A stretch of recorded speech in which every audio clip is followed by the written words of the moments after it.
사랑하고 축복합니다. 아멘. 우리 옆에 계신 분들 인사 한번 나누시죠. 사랑하고 축복합니다. 예. 보는 순간 막 사랑이 땡기지 않으세요? 옆에 분을 보시는 분. 아, 정말 사랑하고 싶은 마음이 딱 땡기지 않으세요? 예. 뭐 땡기는 얼굴이 아닌 듯 하신 분이 한두 분 계신 것 같아요. 예, 오늘 하나님 우리에게 주시는 말씀은 사도행전 20장 31절에서 35절 말씀입니다.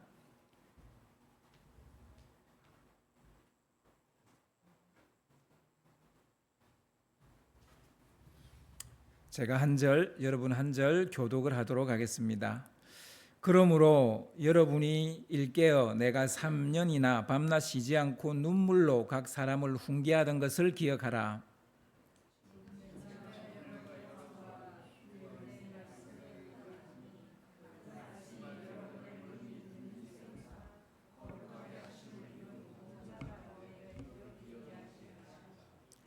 내가 아무의 은이나 금이나 의복을 탐하지 아니하였고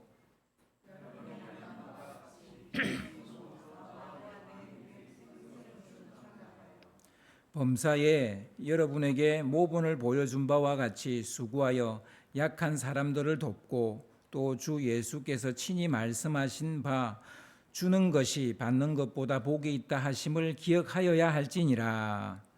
아멘. 종의 마인드, 주인의 마인드라는 제목으로 같이 말씀을 나누겠습니다. 우리 시대의 대표적인 지성으로 손꼽히는 사람 중에 한 사람이 아마 고 이어령 전 장관일 것입니다. 암투병으로 죽음을 옆에 둔 이어령 전 장관, 그 장관과 그리고 김지수 작가라는 이제 이 두 사람이 이제 죽기 전에 마지막 라스트 인터뷰, 마지막 인터뷰를 했어요. 그 한 내용을 책으로 담은 것이 이어령의 마지막 수업이라는 책입니다. 제가 책을 산 지는 한 1년 전인가 샀는데 그냥 다른 책들에 늘 쫓기다 보니 이 책을 못 읽고 있다가 최근에 이제 읽었었는데요. 참 많은 것들을 생각하게 하는 그런 책이었습니다. 삶과 죽음, 사랑과 용서, 종교와 과학, 그리고 다양한 어떤 주제들을 넘나들면서 죽음이 생의 한 가운데 와 있는 그 한 사람이 낮고 조용한 목소리로 우리에게 울림을 주는 그런 내용들이 들어있더라고요. 이 책을 제가 덮으면서 이런 생각을 해봤습니다. 죽음이 내 옆에 와 있을 때 나는 인생에 대해서 누군가에게 이야기할 수 있을까? 참 살면 살수록 인생은 잘 모르겠어요. 저는 그래요. 근데 이제 삶을 정리하는 그 순간이 왔을 때 인생은 이런 거다. 인생 수업을 할 수 있는 그런 사람이 되어져 있을까? 이런 생각을 했고요. 그리고 또 누군가가 제게 와서 당신이 죽기 전에 삶이 무엇인지 제게 좀 이야기해 주실 수 있습니까? 라고 말할 수 있는 사람이 있을까? 지성에 대해서, 영성에 대해서, 감성에 대해서, 혹은 신앙에 대해서, 지혜에 대해서, 성경에 대해서, 혹은 꿈이나 미래에 대해서 제게 와서 듣고 싶은 사람이 있을까? 제가 이런 생각을 하면서 피식 웃었어요. 왜 웃었겠어요? 없을 것 같다는 생각이 들어서 일단 제가 그런 사람이 못 되고요. 그런 시대의 지성인이 못 되고요. 그리고 제가 목회를 하면서 느낀 건데 잘 들으려 하지 않아요, 사람들이. 그러니까 아주 유명인이 돼야 이제 그 사람 책 정도 봐주지. 이렇게 막 들으려 하지 않더라고요. 그래서 제가 그냥 피식 웃으면서 이 책을 덮었습니다. 여러분, 뭐 지금 이 우리가 읽은 본문은 마지막 수업이에요. 바울의 마지막 수업이에요. 에베소 장로들을 모아놓고 마지막 수업을 하고 있는 겁니다. 보통 우리나라의 교육 제도는 그렇습니다. 초등학교만 6년이고 다 3년 혹은 이제 대학교 가면 4년이죠. 그러니까 보통 3년 정도의 그 공부를 하면 이제 졸업을 하는 게 우리나라의 교육 시스템이에요. 그러니까 지금 바울도 이 에베소 두란노에서 3년을 가르치고 이제 거의 뭐 떠났는데 마지막 하나의 수업을 남겨놓고 있는 그런 상황입니다. 이 마지막 수업이라는 걸 에베소 장로들이 제가 볼 때는 알고 있었을 거예요. 바울이 뭐 내가 이제 뭐 예루살렘으로 가서 어떻게 될지 모른다 뭐 이런 얘기를 하기 전에 이미 이 에베소 장로들도 그 느낌적인 느낌으로 이미 이게 마지막 수업이라는 것을 알고 있지 않았을까 그런 생각을 합니다. 마지막 수업이라는 거를 딱 알게 되면 어떻게 되겠어요? 예, 그 선생님 앞에 딱 앉았을 때 그 애틋한 얼굴이 여러분 그려지잖아요. 그리고 그 뭔가 하나라도 그 마지막 수업에 선생님의 말을 듣고 싶어하는 그 얼굴 뭐 이런 거 여러분 그려지죠. 그렇습니다. 에베소 장로들도 바울 앞에 그런 애틋한 얼굴을 하고 지금 앉아 있는 거죠. 바울은 마지막 수업으로 대략 4가지를 이야기를 했어요. 뭐 당부라면 당부고 부탁이라면 부탁이고 가르침이라면 가르침일 수 있을 거예요. 뭐든 간에 아무튼 이 4가지 당부 중에 2가지는 지난 주일에 제가 이미 이야기를 했습니다. 첫 번째 당부는 이거였어요. 여러분 자신과 양떼를 잘 보살피라는 게 바울의 마지막 수업의 첫 번째 당부였어요. 첫 번째 당부. 그러니까 자신을 잘 보살피라는 말은 자기 인생의 주인이 되라는 얘기예요. 네 인생을 네가 잘 보살피려면 네 인생에 네가 주인이 되어야 된다는 얘기예요. 양떼를 잘 보살피라는 말은 성도들의 종이 되라는 거예요. 종이 돼야 잘 돌볼 수 있다는 겁니다. 사실 어떤 사람들 위에서 그 사람을 잘 돌볼 수 있다. 이거 힘든 일이거든요. 흥미롭게도 이 첫 번째 당부는 주인의 마인드와 종의 마인드를 동시에 가져야 한다라는 것을 이야기하고 있어요. 그러니까 너 자신을 위해서는 주인의 마인드를 가져라. 그리고 양떼를 위해서는 종의 마인드를 가져라. 이 주인의 마인드, 종의 마인드를 다 이야기하고 있다는 것을 알 수 있죠. 이제 2번째 당부를 보겠습니다. 2번째 당부는요, 교회를 무너뜨리는 적들이 활개치지 못하도록 깨어 있으라. 이렇게 이야기해요. 깨어 있으라. 사나운 이리가 와서 양떼를 아끼지 않을 것이라고 말합니다. 사나운 이리는 외부의 적이에요. 내부의 적은 아니에요. 양떼를 아끼지 않고 잡아먹는 사나운 짐승을 막을 수 있는 존재가 누굽니까? 목자죠. 그래서 목자가 돼서 양떼를 잘 지켜야 되는데 그러려면 깨어 있어야 된다는 거예요. 목자는 양떼의 주인입니다. 대부분의 목자는 양떼의 주인이에요. 아니면 주인의 아들 정도고, 뭐 다윗은 아버지의 양떼를 쳤잖아요. 따라서 에베소 장로들은 목자의 마음, 곧 주인의 마음을 가져야 된다는 얘기입니다. 즉 외부로부터 오는 적을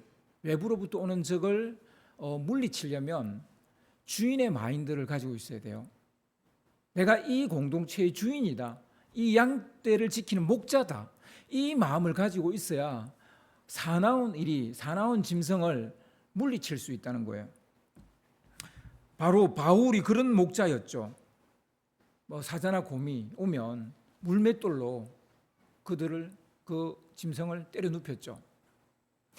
바울이 떠난 후에 자기를 따르는 지금 이 사람들이죠. 그렇게 지금 에베소 장로들이죠. 자기를 따르는 이들이 또 자기를 따르는 사람을 만들어서 스스로 교주가 되어지는 것이 생길 수도 있다. 생길 것이다가 아니라 생길 수도 있다 이런 얘기를 합니다. 바울은 에베소 장로들 중에 이런 이가 나올 수 있다고 경고하듯이 이야기합니다. 이들 중에 이런 자가 나온다면 이는 내부의 적이죠. 지금 그 에베소 공동체 안에 있던 어떤 누구가 혹은 뭐 장로든 아니든 간에 하여튼 누군가가 이단 사이비 교주가 되는 거죠. 이것을 경계해야 된다는 겁니다. 이런 이단 사이비가 되지 않으려면 종의 마인드를 가져야 됩니다. 자신을 낮춰야 된다고요. 내가 우리 공동체에서 최고의 리더십이야. 이렇게 되는 순간 자기가 자기 마음대로 주물르게 되죠. 그리고 자기를 따라오지 않는 사람들과 분리를 하게 됩니다. 이서 이제 분리주의자들이 되는 거죠. 대부분 이런 짓을 제일 많이 하는 사람이 목사고요. 그 다음으로 이제 장로죠. 그러니까 바울은 이미 이 이야기를 하고 있는 거예요. 그래서 이 두 번째 당부도요, 결국은 주인의 마인드와 종의 마인드를 동시에 가져야 된다는 거예요. 외부의 적을 물리치려면 주인의 마인드를 가져야 되고, 내부의 적을 물리치려면 종의 마인드를 가져야 되는, 항상 나를 낮추어야 된다는 거예요. 이제 세 번째 당부에 대해서 이야기를 하려고 합니다. 뭐 두 번째까지는 제가 지난주 어느 정도 이야기했고요. 세 번째 당부는 훈계와 말씀을 따르는 종이 되라는 거예요. 훈계와 말씀. 이 훈계는 이제 바울이 한 훈계고, 말씀은 주의 은혜의 말씀입니다. 오늘 본문, 오늘 읽었던 본문 31절을 보시면요, 좀 31절을 띄워주시기 바랍니다. 31절을, 여기에 불이 왜 나갔을까요? 여기 불이 나갔는데. 예, 31절을 보시면, 그러므로 여러분이 일깨어 내가 3년이나 밤낮 쉬지 않고 눈물로 각 사람을 훈계하던 것을 기억하라. 지금 바울이 3년이나 밤낮 쉬지 않고 눈물로 각 사람을 훈계한 것을 기억하라는 겁니다. 이거는 바울이 한 훈계죠. 가르침이었죠. 그리고 이어서 32절을 좀 띄워주시기 바랍니다. 오늘 본문 32절을 띄워주시면, 지금 내가 여러분을 주와 및 그 은혜의 말씀에 부탁하노니 그 말씀이 여러분을 능히 든든히 세우사 거룩하게 하심을 입은 모든 자 가운데 기업이 있게 하시리라. 그러니까 바울은 에베소 장로들을 주와 및 그 은혜의 말씀에 부탁한다고 말합니다. 여기서 부탁한다는 말은 맡긴다는 얘기예요. 그러니까 주와 그 말씀에 여러분을 맡긴다는 거예요. 훈계를 따라야 하고 말씀에 순종을 해야 된다, 이런 얘기를 하고 있는 거죠. 에베소 장로들은 바른 길로 에베소 장로들을 바른 길로 이끌어 줄 수 있는 것은 바울이 3년 밤낮으로 가르쳤던 그 훈계와 그리고 은혜의 말씀이라는 거예요. 이 두 가지가 에베소 장로들을 바른 길로 이끌어 줄 것이다라는 거예요. 그래서 이 말씀 앞에, 훈계 앞에 종이 되라는 거예요. 이 말씀, 이 훈계를 따르라는 거예요. 따른다는 게 종이 된다는 거잖아요. 즉 말씀 앞에 종이 되라는 얘기를 하고 있습니다. 즉 세 번째 이 당부는 종의 마인드를 가져야 된다는 얘기를 하고 있는 거예요. 종의 마인드를. 말씀 앞에서는 항상 종이 돼야 돼요. 에베소 장로들은 성도들의 리더십이 되기 전에 먼저 주의 종이 되어야 된다. 말씀에 순복해야 한다. 즉 종의 마인드를 가져야 된다. 이런 얘기를 지금 하고 있는 겁니다. 리더십이 종의 마음을 가지면 이를 우리는 서번트 리더십이라고 그렇게 이야기하죠. 그러니까 섬기는 지도자가 되어야 된다는 것입니다. 말씀을 따르는 종이 되었을 때 자동적으로 얻게 되는 것이 있다고 오늘 그 32절에 이야기하고 있는데요. 뭐 두 가지를 이야기하고 있는데, 우리가 말씀을 따르는 종이 될 때, 말씀 앞에 종이 될 때 그 말씀이 여러분을 능히 든든히 세울 거라는 거예요. 그러니까 우리가 세워지는 비결, 방법, 그것은 말씀의 종이 되는 거예요. 말씀을 따르는 거예요. 그리고 또 다른 하나는 그 말씀이 성도들로 하여금 기업을 차지하게 할 거라는 거예요. 하나님이 우리에게 주신 유업, 유산, 기업, 줄로 지어준 그 아름다운 구역, 우리에게 주신 복이죠. 그거를 우리가 차지하려면 어떻게 해야 되냐? 말씀에 순종해야 된다는 거예요. 말씀을 따라야 된다는 거예요. 즉 종의 마인드를 가져야 된다는 거예요. 말씀 앞에는 무조건 종이 되어야 된다는 얘기예요. 여러분, 말씀을 읽고 말씀을 듣고 그리고 말씀을 묵상할 때 어떤 마음가짐으로 여러분 하세요? 내가 말씀의 주인이 되지 않았습니까? 그러니까 말씀을 따를 마음이 아니라 내가 좋아하는 말씀을 내가 고르고 있지는 않습니까? 그러니까 내가 말씀의 주인이 되어 있는 거예요. 안 됩니다. 말씀 앞에서는 무조건 종이 돼요. 따르는 자가 돼야 돼요.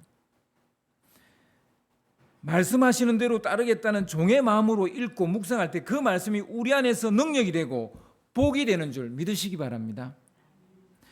여러분은 설교를 어떤 마음으로 들으세요? 뭐 설교자에 따라 뭐 또 다를 수도 있죠. 그러니까 약간 성경에 어긋난 이야기를 하시는 목사님도 있을 수 있고 그런 설교도 있을 수 있고 때로는 목사님이 생각을 막 말할 수도 있고 아니면 어디서 주워 들은 뭐 가지고 이야기할 수도 있어요. 그래서 뭐 설교를 우리가 분별해야 됩니다. 뭐 모든 설교를 다 아멘할 수는 없어요. 분명히 그 설교가 성경적이냐 아니냐 우리가 분별은 해야 돼요. 그런데 목사도 설교를 비성경적으로 할 수도 있지만 성도도 자기 기준을 가지고 설교를 들을 수도 있다는 사실을 여러분 아셔야 돼요. 이미 자기 안에 기준이 있어요. 성경보다 더 높은 기준이 있어요.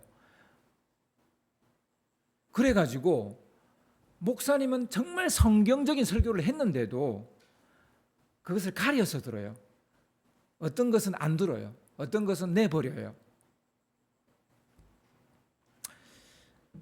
내가 정해놓은 기준이 성경보다 위에 있을 때 주인의 마인드죠. 이게 주인의 마인드예요. 그래서 여러분 말씀 앞에서는 반드시 종의 마인드를 가져야 될 줄 믿으시기 바랍니다. 여러분 이렇게 종의 마인드를 가지지 않잖아요. 말씀 앞에서 종의 마인드를 가지지 않게 되면 바로 거기서 이단 사이비가 노는 거예요. 내가 말씀보다 위에 있으니까 성경 말씀과 미신을 합치는 거예요. 불교의 뭐 이야기를 합치는 도교의 이야기를 합치는 거예요. 그래가지고 이상한 사이비교가 생기는 거예요. 여러분 말씀과 붙일 수 있는 건 아무것도 없어요. 그냥 말씀은 유일하게 말씀입니다. 말씀 앞에서 철저하게 종의 마인드를 가지지 않는다면 우리는 던던히 서지도 못할 뿐더러 하나님이 우리에게 주시는 기업을 차지하지 못하게 된다는 거예요. 이 두 가지 우리는 항상 바라고 원하고 기대하는 거잖아요. 우리가 던던히 서는 거 그리고 하나님 주시는 그 축복을 받아 누리는 거 차지하는 거 이 두 가지를 우리가 원하면서도 말씀 앞에서 종이 안 된다는 거예요. 말씀을 따를 마음이 없다는 거예요. 그럼 이거는 이율배반이 돼서 안 되는 거예요. 정말 이 두 가지 은혜와 복을 받으려면 우리는 반드시 말씀의 종이 돼야 돼요. 말씀 앞에서 종의 마인드를 가져야 돼요. 그리고 이제 바울이 네 번째로 당부한 것은요, 물질의 주인이 되라는 거예요. 물질의 주인이 되라. 오늘 본문 33절에서 35절 말씀을 보면요, 33절부터 35절 말씀을 제가 읽어드리겠습니다. 내가 아무의 은이나 금이나 의복을 탐하지 아니하였고 여러분이 아는 바와 같이 이 손으로 나와 내 동행들이 쓰는 것을 충당하여 범사에 여러분에게 모본을 보여준 바와 같이 수고하여 약한 사람들을 돕고 또 주 예수께서 친히 말씀하신 바 주는 것이 받는 것보다 복이 있다 하심을 기억하여야 할지니라. 뭐 물질에 관한 얘기예요. 돈에 관한 얘기예요. 그죠? 근데 뭐 많은 말을 하고 있는데 이걸 딱 한마디로 줄인다. 그러면 물질의 주인이 되라는 거예요. 은이나 금이나 의복을 탐하지 않았다는 말은 무슨 말이에요? 바울이 에베소 장로들에게 너희들이 아는 바와 같이 나는 은이나 금이나 의복을 탐하지 않았다 이렇게 말합니다. 바울이 3년간 어떻게 살겠는지를 늘 옆에서 봤던 사람들이니까 바울이 그들 앞에서 거짓말할 수 있겠습니까? 할 수 없잖아요. 그런데 이 말이 무슨 말일까요? 은이나 금이나 의복을 탐하지 않았다. 살해받기 위해서 사역하지 않았다는 말이라고 저는 해석을 했습니다. 여러분, 사역을 함으로 살해를 받는 것과 살해를 받기 위해 사역을 하는 것은 다른 거예요. 지금 바울이 말하고 있는 것은 내가 살해를 받기 위해서 사역한 건 아니라는 거예요. 전자, 즉 사역을 함으로 살해를 받는 것은 이것은 사역 이런 사람들을 우리는 사역자라고 말합니다. 반면 후자, 살해를 받기 위해서 사역을 한다. 이것은 우리는 종교인이라고 말해요. 종교인. 그러니까 사역자냐, 종교인이냐. 왜 유럽의 기독교가 그렇게 빨리 몰락했습니까? 첫 번째 이유는 세속주의입니다. 근데 두 번째 이유가 있어요. 그건 뭐냐면 대부분의 유럽의 목회자들이 국가에서 월급을 줘요. 그러니까 어떻게 되겠어요? 네. 부르심이 아닌 거예요. 뭐예요? 하나의 잡인 거예요. 하나의 직업인 거예요. 하나의 생계 수단인 거예요. 그러니 그 교회가 잘 되겠습니까? 전자를 우리는 선한 목자라고 말합니다. 그러니까 부르심을 받아서 사역을 하였더니 내게 사례를 해줘서 나도 먹고 살게 됐다는 거예요. 이게 바로 선한 목자예요. 그러면 후자는 싹군 목자예요. 그러니까 부르심이 아니라 내 생계 수단을 위해서 내가 그 일을 하는 거예요. 여러분, 선한 목자와 싹군 목자 사이는 되게 가까워요. 제가 목사로 살아보니까요, 제가 목사로 살아온 그 모든 시간들이 다 선한 목자였을까요? 아니요. 먹고 사는 거 항상 고민하는 거예요. 먹고 사는 문제 때문에 막 힘들어하는 거예요. 이게 선한 목자처럼 막 살겠다고 기도하고 막 하나님께 막 부르짖어 놓고 어느 순간 나도 모르게 싹군 목자로 살고 있는 거예요. 그래서요, 난 처음부터 끝까지 선한 목자여서 이런 목회자는 저는 없을 거라고 봅니다. 이게 오락가락 하는 거예요. 그런데 할 수만 있다면 싹군 목자가 아니라 선한 목자로 살기 위해서 목회자도 철저하게 하나님 앞에 엎드려야 되는 거예요. 그래야 되는 거예요. 사역자가 사례비를 받는 것이 잘못이 아니에요. 생계 수단으로 사역을 하는 것이 잘못인 거예요. 바울은 자신과 동역자들의 생활비를 직접 벌어서 충당을 했다고 말합니다. 우리가 잘 아는 것처럼 바울은 텐트 메이커였어요. 그 텐트를 만들어서 천막을 만들어서 파는 일을 했습니다. 고린도에서 만난 브리스길라와 아굴라 때문에 이 일을 배웠는지 아니면 이전부터 이 일을 할 줄 알았는지 그건 저도 잘 모르겠는데, 아무튼 브리스길라와 아굴라도 에베소에 와 있었거든요. 바울보다 먼저 갔잖아요. 먼저 가 있었고 그들이 자리 잡아서 이 일을 하고 있었고, 바울은 이제 다시 3차 전도 여행 때 와가지고 시간 나는 대로 이 브리스길라와 아굴라와 함께 텐트 만드는 일을 했어요. 에베소에서도. 에베소에 내내 막 365일 3년 동안 말씀만 가르친 게 아니라 또 평일에는 틈틈이 이렇게 일을 했다는 거예요. 그래서 돈을 벌었다는 거예요. 그래서 이렇게 천막 만드는 일을 함으로써 자기의 그 동역자, 자기와 함께 동역하고 있는 그 동역자들의 생활비를 직접 자기가 일해서 충당했다는 거예요. 뿐만 아니라 자신의 노동을 통해서 동역자들 뿐만 아니라 동역자들의 쓸 것을 충당한 것뿐만 아니라 약한 사람들, 가난한 사람들을 위해 그 물질을 썼다는 거예요. 그들을 도왔다는 거예요. 그러니까 자기 동역자만 충당한 게 아니는 거예요. 우리 교단 총회에서요, 이제 저희 교단 총회에서 이 기독교에 대한 성결교회 이 총회에서 몇 년간 총회할 때마다 목사님들이 계속 싸웠던 게 있어요. 그게 뭐냐면 목사가 투잡을 가져야 되냐 말아야 되냐, 그것을 인정해줘야 되냐 말아야 되냐, 이것 가지고 싸웠어요. 그러니까 투잡 두 개의 이게 하나는 이제 직장이고 하나는 이제 목회겠죠. 이 투잡을 하면 안 된다고 생각하는 목사님들의 주장은 목회자의 거룩성과 전문성을 잃게 될 거라는 거예요. 아예 틀린 말은 아니죠. 그럴 수도 있죠.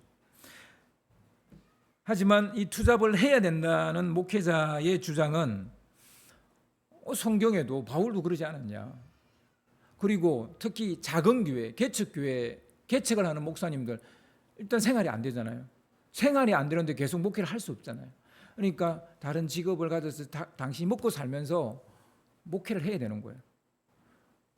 바울처럼 그렇게 해야 되는 거예요. 그래서 인정을 해야 된다. 이것 가지고 계속 지금 몇 년째 싸운 걸로 알고 있어요. 근데 결론이 안 나와요. 우리 시대의 사역자들이 앓고 있는 고질적인 병은 종교인이 되는 거예요. 그러니까 이 생계의 문제를 교회에서 해결을 해주다 보니까 종교인이 되는 거예요.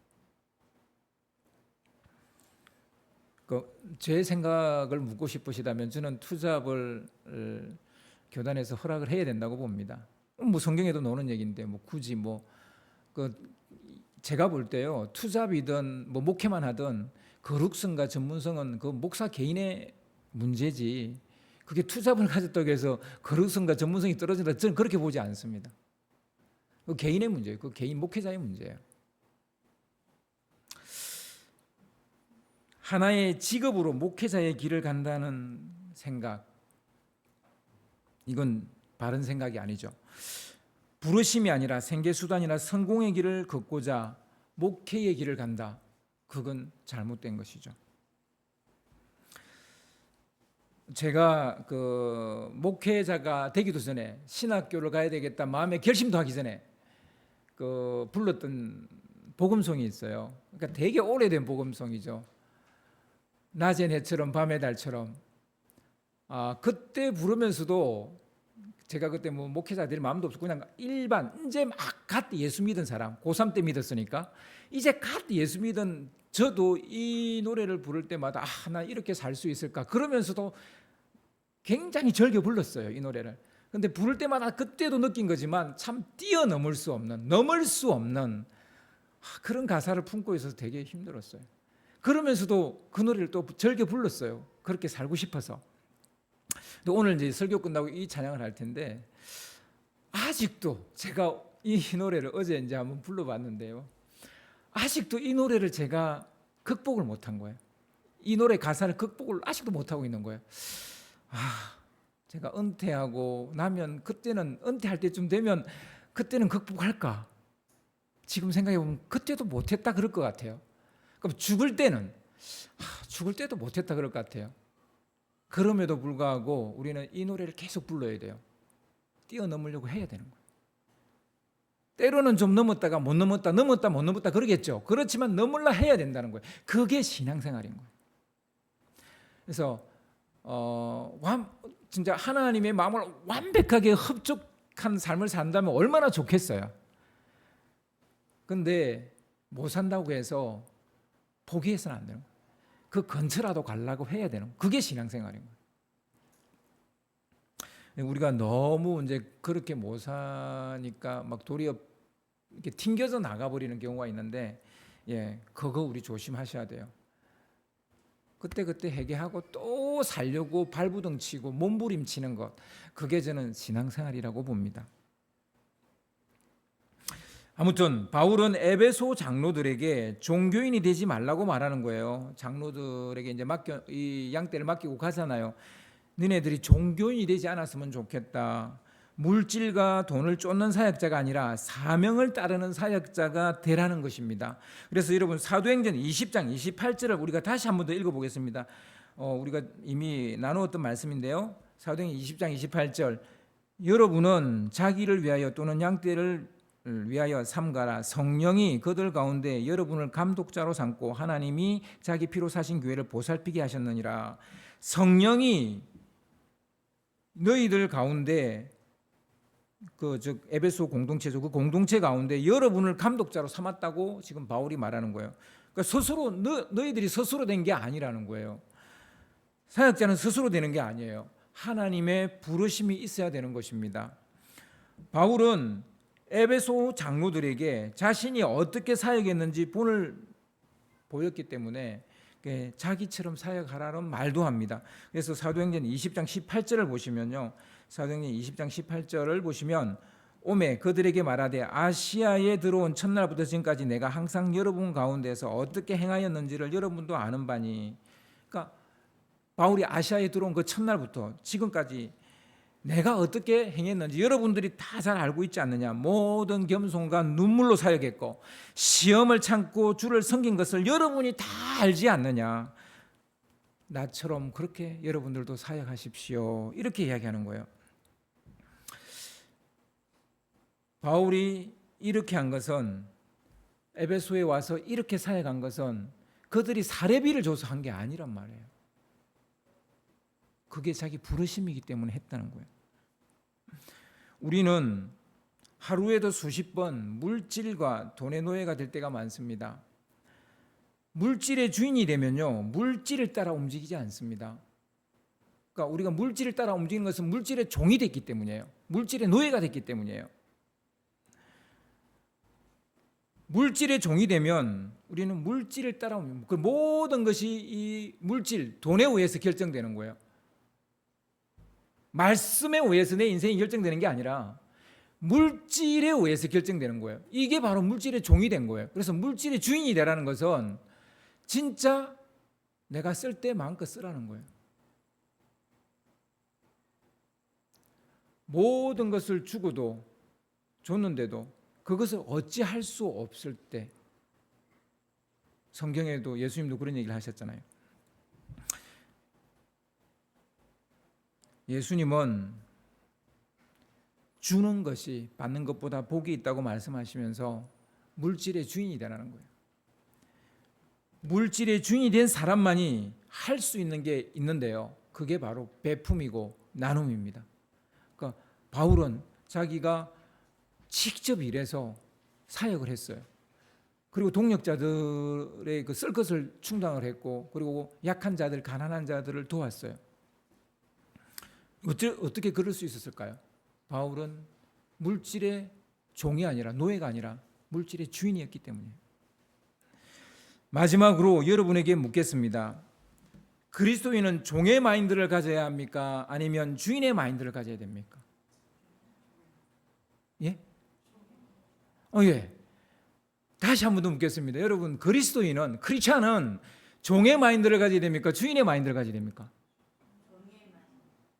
예. 여러분, 제가 그럴 줄 알았어요. 딱 걸렸어요. 제가 트릭을 만들었어요. 여러분, 이건 양자택일이 아니에요. 둘 중에 하나만 딱 붙들어야 된다 이런 게 아니라 상황과 맥락에 따라 선택이 달라야 됩니다. 그러니까 말씀 앞에서는 종의 마인드를 가져야 되고요, 물질 앞에서는 주인의 마인드를 가져야 되는 거예요. 그리고 자기 자신의 인생을 위해서는 주인의 마인드를 가져야 되고요, 섬길 때는 종의 마인드를 가져야 돼요. 아시겠습니까? 그러니까 이 맥락과 상황에 따라 때로는 종의 마인드, 때로는 주인의 마인드를 가져야 되는데, 많은 크리스찬들이 10년, 20년, 30년 신앙생활을 했음에도 불구하고 이거를 몰라요. 때로는 종의 마인드를 가져야 되겠다 생각하다 때로는 또 목사님이 주인의 마인드를 가지라 또 이런 얘기를, 또 주인 의식을 가지세요, 뭐 또 이렇게 설교한단 말이에요. 이게 뭐지? 이렇게 되는 거예요. 여러분, 이게 그렇게 어려운 게 아니에요. 쉬워요. 이 두 가지를 잘 구분해서 자신의 입장을 취하는 것이 성숙한 그리스도인입니다. 그 사람의 성숙도는 어디 있냐면, 종의 마인드를 가져야 될 때 종의 마인드를 가지고, 주인의 마인드를 가져야 될 때 주인의 마인드를 가지는 거예요. 근데 이 반대가 되게 많습니다. 진짜 주인의 마인드를 가져야 될 때는 종의 마인드를 가져요. 그리고 진짜 종의 마인드를 가져야 될 때는 주인의 마인드를 가져요. 그러니 그 공동체 어떻게 되겠어요? 분란이 일어나죠. 싸움이 일어나죠. 다툼이 일어나죠. 갈등이 일어나죠. 그렇게 되는 거예요. 무엇이든 무조건 종의 마인드를 가져야 좋은 신앙이라고 착각을 하시는 분이 너무 많은데 그렇지 않습니다. 반대로 지나치게 주인의 마인드에 사로잡혀서 교회를 지락펴락하는 이도 많습니다. 둘 다 잘못 알고 있기 때문이에요. 종의 마인드를 가져야 할 것에 주인의 마인드를 가지고 주인의 마인드를 가져야 할 것에 종의 마인드를 가지는 사람이 되어서는 안 됩니다. 여러분 쉬워요. 종의 마인드를 가져야 될 일에는 종의 마인드를 가지세요.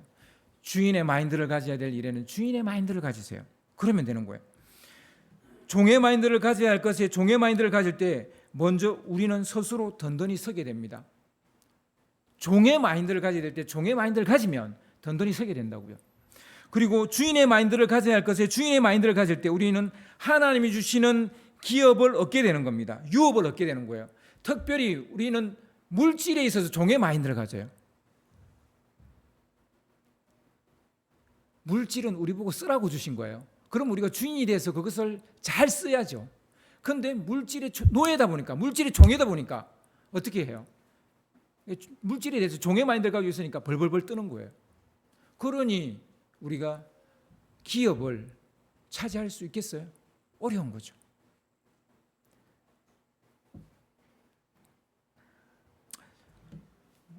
여러분, 오늘 설교 간단합니다. 종의 마인드를 가져야 될 때는 종의 마인드를 가져야 돼요. 말씀 앞에서는 철저하게 종이 되셔야 돼요. 양떼 앞에서는, 성도들 앞에서는 철저하게 종이 되셔야 돼요. 두 번째, 주인의 마인드. 내 인생에 대해서는 내 인생은 내가 책임져야지 누가 책임져요. 철저하게 주인의 마인드를 가져야 돼요. 내 인생에 대해서는. 그래서 내 인생에 대한, 그리고 물질에 대해서, 하나님이 쓰라고 준 물질에 대해서는 주인의식을 가져야 돼요. 주인의 마인드를 가져야 된다고. 이것을 구별하셔야 여러분 든든히 여러분의 믿음이 서게 될 거예요. 그리고 두 번째로 하나님 주시는 기업을 차지하게 될 겁니다. 아멘. 여러분 아까도 이야기했는데요. 낮의 해처럼 밤의 달처럼 저만 씨름하고 있습니까?